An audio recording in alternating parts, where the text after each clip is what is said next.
به نام خالق هستی، چه کسی پول مرا برداشت؟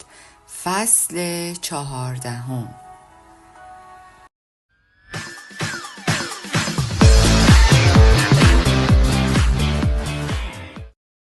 چگونه سرمایه گذار موفقی شویم؟ شما 2 شغل احتیاج دارید، یکی برای خودتان و دیگری برای پولتان. پدر پولدار.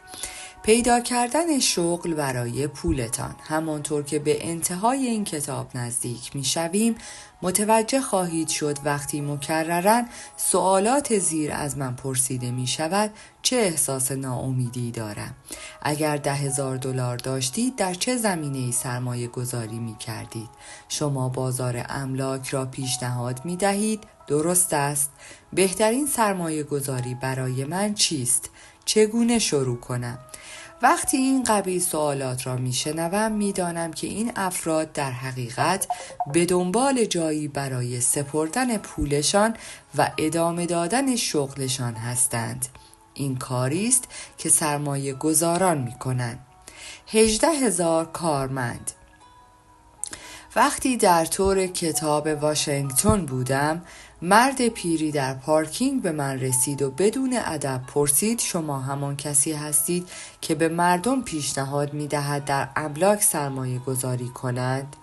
با ادب تمام گفتم نه، من به مردم نمی گویم پولشان را کجا قرار دهند. با خودکارش به سینه‌ام زد و گفت ولی شما در بازار املاک هستید نه؟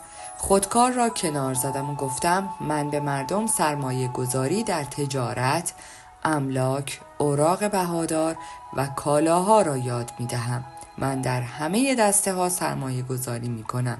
مردم هر زمینه سرمایه گذاری که انتخاب کنند به خودشان بستگی دارد. ببین من 3 ماه دیگر بازنشسته می شوم و باید بدانم پولم را کجا سرمایه گذاری کنم. حقوق بازنشستگی ندارم. می توانی کمکم کنی؟ اگر بخواهی یاد بگیری سرمایه گذار خوبی باشی به تو کمک می کنم. چقدر باید هزینه کنم تا سرمایه گذار شوم؟ به خودت بستگی دارد.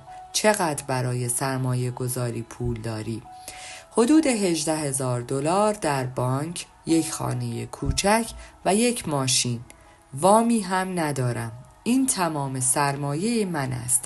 همسرم چند سال پیش من را ترک کرد.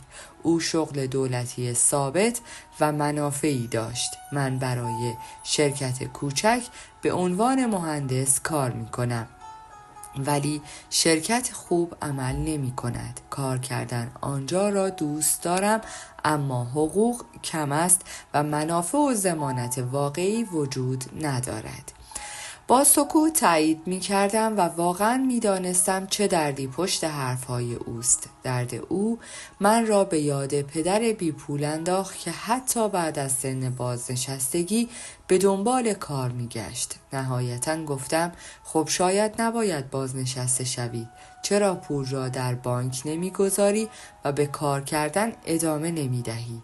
کاری که از آن لذت می بری. من راه بهتری می دانم. سال هاست می دانم باید سرمایه گذاری کنم. نمی توانم وانمود کنم که برای همیشه کار می کنم. می دانم روزی می رسد که باید کار کردن را متوقف کنم. فکر کردن به خودم در آن روز من را می ترساند. یک مرد تحصیل کرده که روزی باری روی دوش جامعه شود چون نمی توانم به کار کردن ادامه دهم و از خودم مراقبت کنم. همیشه سخت کار کردم ولی می دانم روزهای کاریم به زودی تمام می شود. هر دو مکث طولانی کردیم. همانطور که قبل از این در کتاب گفتم از شنیدن این سوالات خسته شدم زیرا جواب آسانی ندارم که همه چیز را به طور جادویی درست کند. پول، سرمایه گذاری و امنیت مالی بلند مدت پاسخهای ساده‌ای ندارند. او ادامه داد می توانی کمکم کنی سرمایه گذار بهتری شوم؟ معلوم بود او با پرسیدن این سوال به دنبال جواب سریعی برای مشکل بازنشستگیش می باشد. کمی فکر کردم و از او پرسیدم شغلت چیست؟ با افتخار گفت من مهندس ماشین‌آلات هستم. 25 کارگر دارم که هر روز به من گزارش می‌دهند. خوب است. شغل پولت چیست؟ شغل پولم؟ نمیدانم. فقط آن را در بانک گذاشتم. خب یعنی شغل پول تو بانکداری است؟ نمیفهمم منظورت چیست که میگویی شغل پول من بانکداری است. چون پول تو آنجا برای تو کار میکند. ببین، پدر پولدار به من یاد داد پولم را مثل کارگرانم ببینم. شغل من به عنوان سرمایه گذار پیدا کردن کار برای کارگرانم است. پس 18,000 کارگر تو در بانک کار می کنند. یعنی آنها بانکداران حرفه‌ای هستند. آیا پول من در تجارت بانکداری است؟ درست است. شغل آنها بانکداری است، چون بانک به خاطر کار کردن در آنجا به آنها پول می دهد. هیچ وقت اینطور به این موضوع نگاه کرده بودم. و بانک چطور با کارگرانت رفتار می کند؟ آیا حقوق خوبی به آنها می دهد؟ مهندس پاسخ داد نه خیلی. پس بانک پول خوبی نمی دهد. البته می دانستم متوجه منظور من شده است. ظاهر خشن او تغییر کرد، خندید و گفت نه، در حقیقت بانک قبلا همیشه 5% سود می داده است، ولی اکنون به 18,000 کارگر من کمتر از 1% سود می دهد. زیاد نیست. و منافع چطور؟ منافع؟ چه منافعی؟ منافعی مثل سود کلان، مزایای مالیاتی، وامهای معاف از مالیات، درآمد بدون مالیات. آیا کارگرانت این قبیل مزایا را از بانک میگیرند؟ نه. سودی که میگیرم مالیات دارد. هیچ مزیت معاف از مالیاتی نگرفتم. آیا کارگران شما این منافع را دارند؟ قطعاً بله. برای همین خیلی از کارگران من در بازار املاک کار می کنند. این صنعت با کارگرانش به خوبی رفتار می کند و منافع زیادی برای آنها قائل می شود. چه جور منافعی؟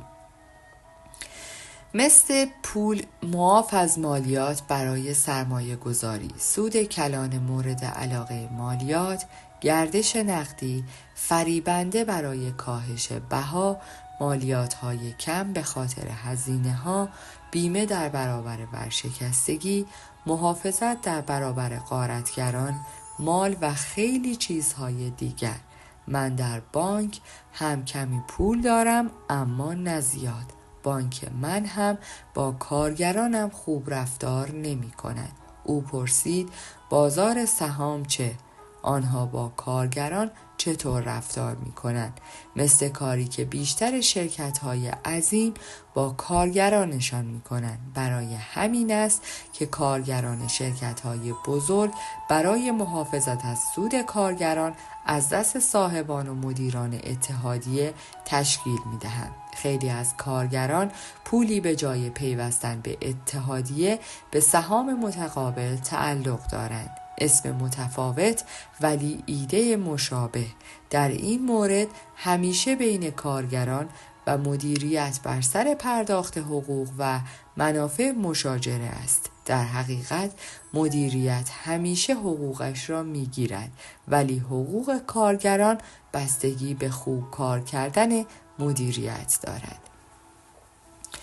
مهندس برای لحظه ای ساکت ایستاد و متوجه شد شغل سرمایه گذاری چیست. وی ادامه داد پس کار من پیدا کردن کار برای پولم است. این کاری است که سرمایه گذار می کند. باید جایی را پیدا کنم که پول، امنیت، حقوق بالا و منافع زیادی داشته باشد و دچار سوء استفاده و فساد نشود. نگرانی های سرمایه گذاران خوب. تایید کردم و با لبخند گفتم درست مثل نگرانی والدینی نسبت به فرزندانشان. یک سرمایه گذار هم باید نگران خوب کار کردن پولش و رفتاری که با آن می شود باشد. خیلی از مردم کورکورانه تمام پولشان و به غریبه هایی می دهند که برای شرکت های بزرگ کار می کنند و هیچ ایده ای راجع به رفتاری که با آن می شود ندارند. برای همین افراد خیلی کمی سرمایه گذار خوب می شوند. آنها اغلب اجازه می دهند از پولشان سوء استفاده شود و پول کمی دریافت کنند. شغل تو به عنوان یک سرمایه گذار این است که حرفه درستی برای پولت پیدا کنی.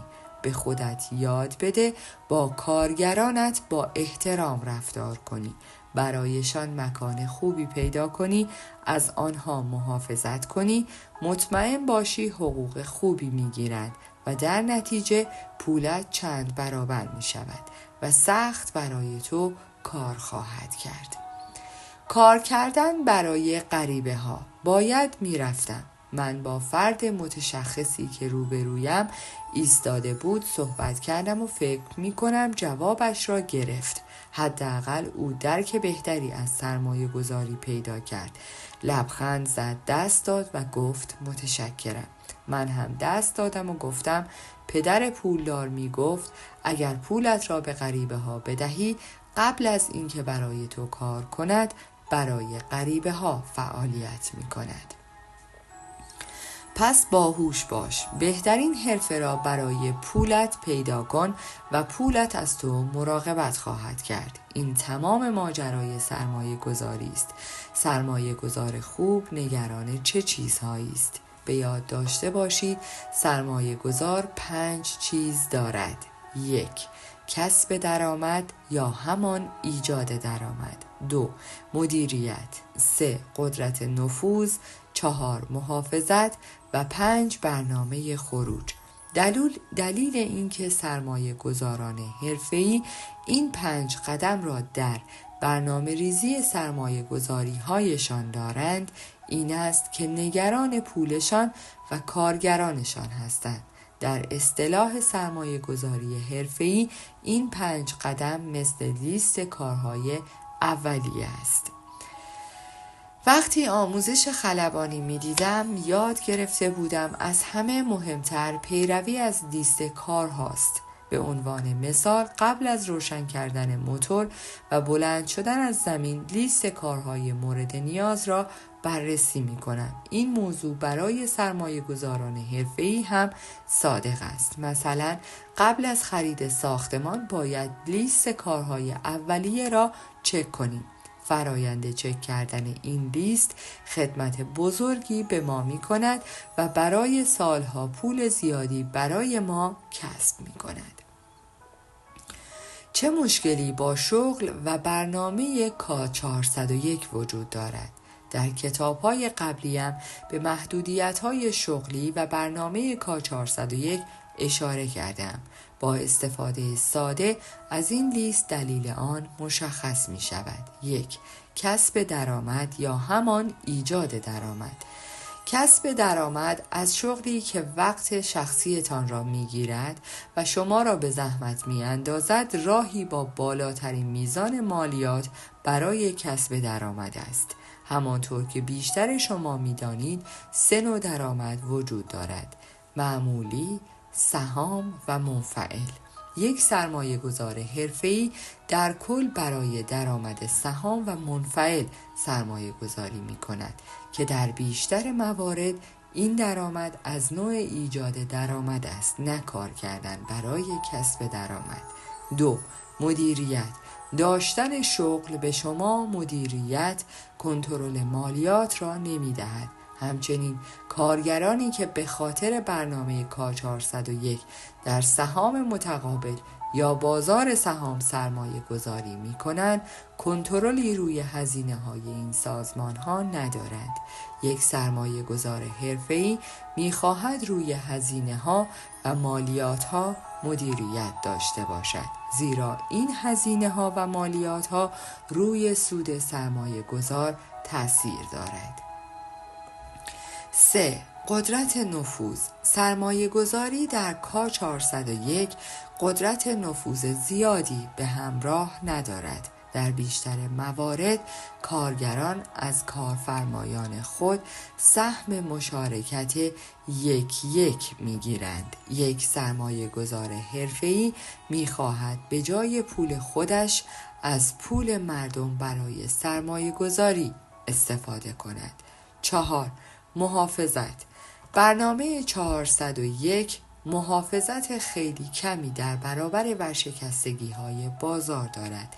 در بهترین حالت می توانید در این برنامه تنوع را حفظ کنید. همینطور بیشتر کارگران مایلند هر چیز به نام خودشان باشد که باعث می شود در برابر دادخواهی‌های زیادی قرار گیرند.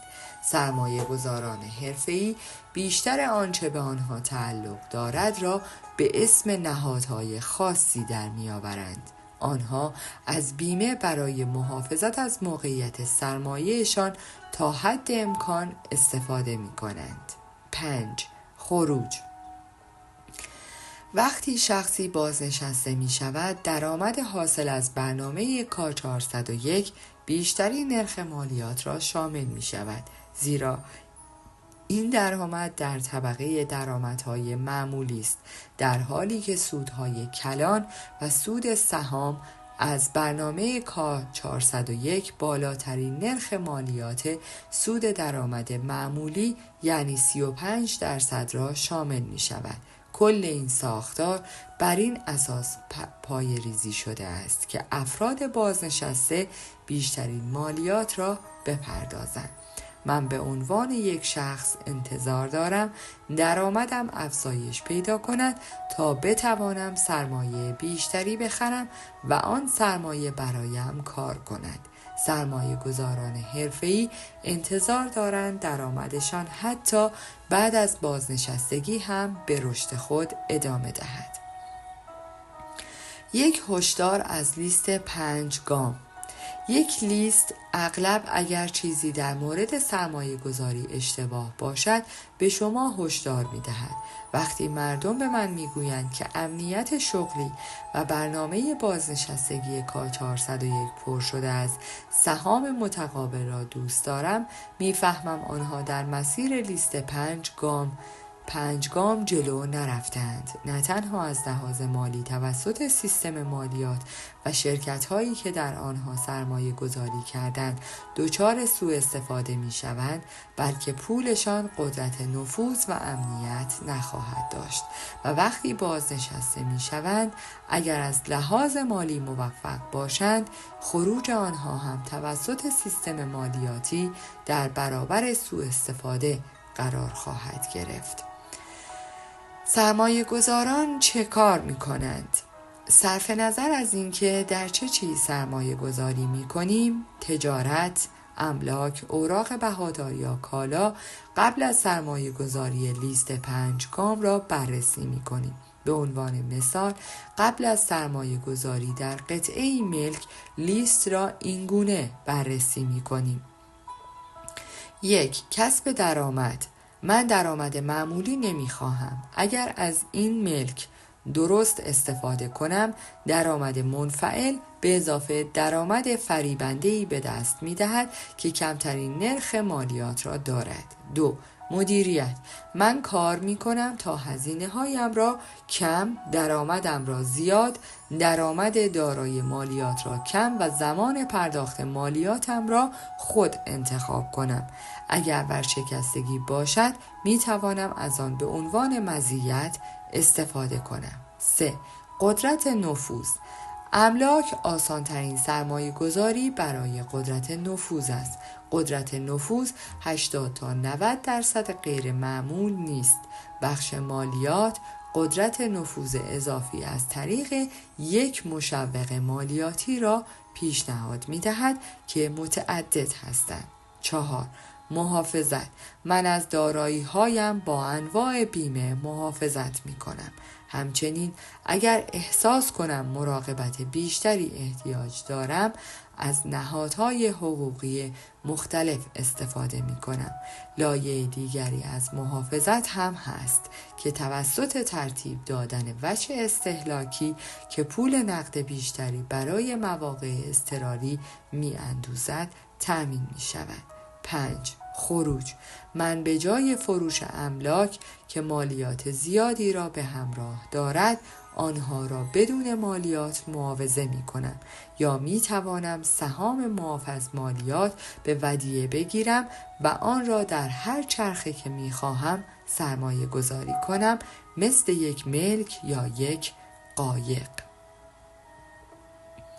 خیلی ساده است. فهمیدم این مثال خیلی ساده شده برای چگونه استفاده کردن از این 5 گام است. در زندگی واقعی وقتی از لیست پیروی می کنید برای هر قدم جزئیات خیلی زیادی وجود دارد.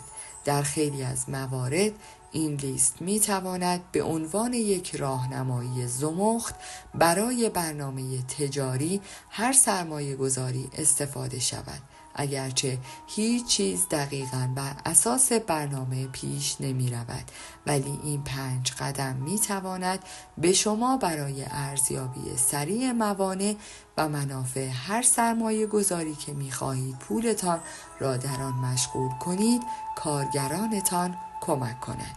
اگرچه این 2 ستون خیلی ساده شده اند، اما برای مقایسه منافع و منابع هر شخص دارای شغل و برنامه K401 با سرمایه گذار حرفه‌ای که به عنوان یک صاحب تجارت در املاک سرمایه گذاری می کند مورد استفاده قرار می گیرد.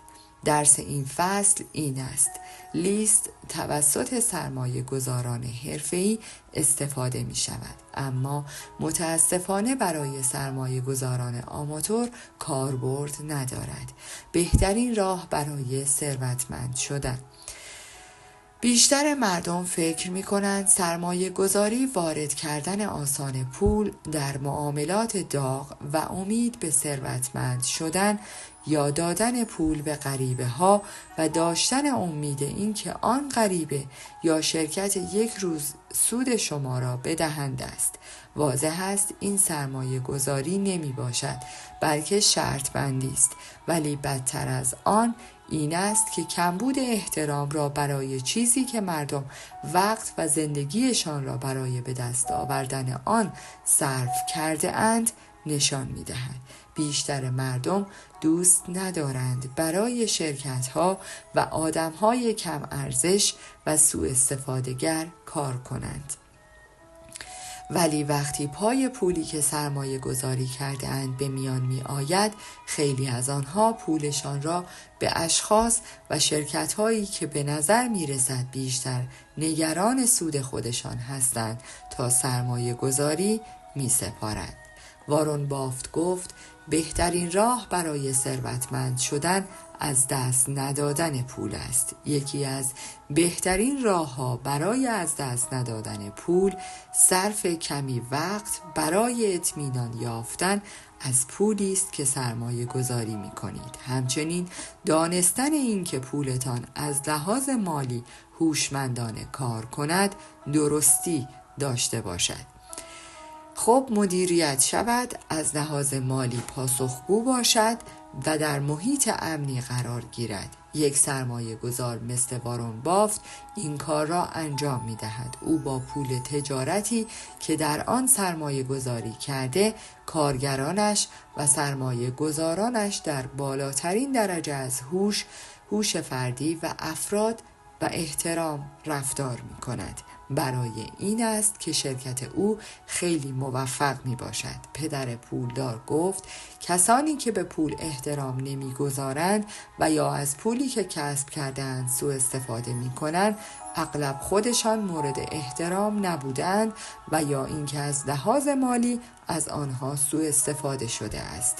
صرف نظر از اینکه در تجارت، املاک، اوراق بهادار یا کالاها سرمایه گذاری می کنند. به سرمایه و پولتان همانقدر احترام بگذارید که می خواهید خودتان محترم باشید. اگر این کار را انجام دهید سرمایه و پولتان رشد خواهد کرد و زندگی شما را ساده تر و مرفه تر می کند. مراقب پول و سرمایه تان باشید، آنها هم از شما مراقبت خواهند کرد. در پایان از شما دوستان عزیزم میخواهم برای حمایت بیشتر ما کانال ما را به دوستان خود معرفی کنید. برای انرژی بیشتر ما رو لایک کنید و برای ادامه پرقدرت‌تر سابسکرایب.